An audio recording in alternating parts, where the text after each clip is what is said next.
చెయ్యాలి Visakhapatnam steel plant జైల్లో విలీనం చెయ్యాలి విశాఖపట్నం స్టీల్ ప్లాంట్ జైల్లో విలీనం చెయ్యాలి విశాఖపట్నం స్టీల్ ప్లాంట్ జైల్లో విలీనం చెయ్యాలి ఏదైతే కేంద్ర ప్రభుత్వం విశాఖపట్నం స్టీల్ ప్లాంట్ స్ట్రాటజిక్ చేయాలని నిర్ణయించిందో ఆ నిర్ణయం మీద స్టీల్ మంత్రి పార్లమెంట్ లో మాట్లాడుతూ కొనసాగుతుందని చెప్పడం దుర్మార్గమైన వైఖరి.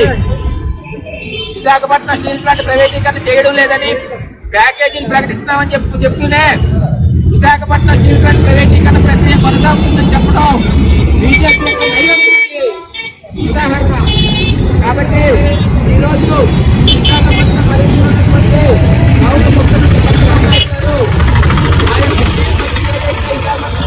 ప్రైవేటీకరణ ప్రక్రియ కొనసాగుతుందని చెప్పారు. ఆ అంశంపై స్పష్టమైన ప్రకటన చేయాలని చెప్పేసి స్టీల్ ప్లాంట్ ఎంప్లాయీస్ కోరుతా ఉంది. ఈ యొక్క మరో రోజు ఈ యొక్క ధర్నా నిర్వహణ జరుగుతూ ఉంది. ఈ ధర్నాను ఉద్దేశించి మన యూనియన్ గౌరవాధ్యక్షుడు యాదగిరావు గారు మాట్లాడతారు. ముఖ్యమంత్రి గౌరవనీయులు నారా చంద్రబాబు నాయుడు గారు విశాఖపట్నం పర్యటన కోసం రాత్రి విచ్చేశారు. వారిని 1400 రోజులుగా జరుగుతున్న స్టీల్ ప్లాంట్ ఉద్యమానికి ఫుల్ స్టాప్ పెడుతూ ప్రకటన చేస్తారని చెప్పి ఆశిస్తున్న నేపథ్యంలో గౌరవ స్టీల్ మంత్రి గారు మొన్న పార్లమెంట్ సాక్షిగా 2021 జనవరి 27న కేంద్ర ఆర్థిక వ్యవహారాల కమిటీ తీసుకున్న నిర్ణయం కొనసాగుతుందని చెప్పడం చాలా బాధకి ఆవేదన గురి చేస్తా ఉంది. దీన్ని ఖండిస్తూ ఇటు ప్రజానీకానికి ఇటు కార్మికులకి ఉద్యోగులకి అందరికీ కూడా ముఖ్యమంత్రి గారు క్లారిటీ ఇస్తూ ఈరోజు విశాఖ పర్యటనలో పాఠం చేయాలని చెప్పేసి సిఐటిగా వారిని అభ్యర్థిస్తా ఉన్నాం.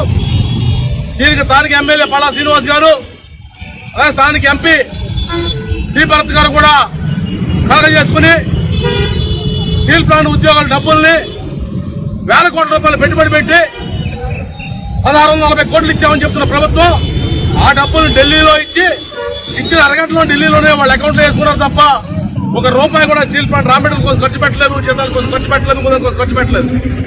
కాబట్టి గత 9 మాసాలుగా పార్టీగా మాత్రమే జీతాలు ఇస్తా ఉన్నారు, పార్టీగా మాత్రం ట్యాక్స్ పెడతా ఉన్నారు, పార్టీగా మాత్రమే ఉద్యోగులకు అలవాట్లు ఇస్తా ఉన్నారు. 2 మాసాలుగా జీతాలు ఇవ్వడం లేదు, జీతాలు ఇవ్వడం లేదు.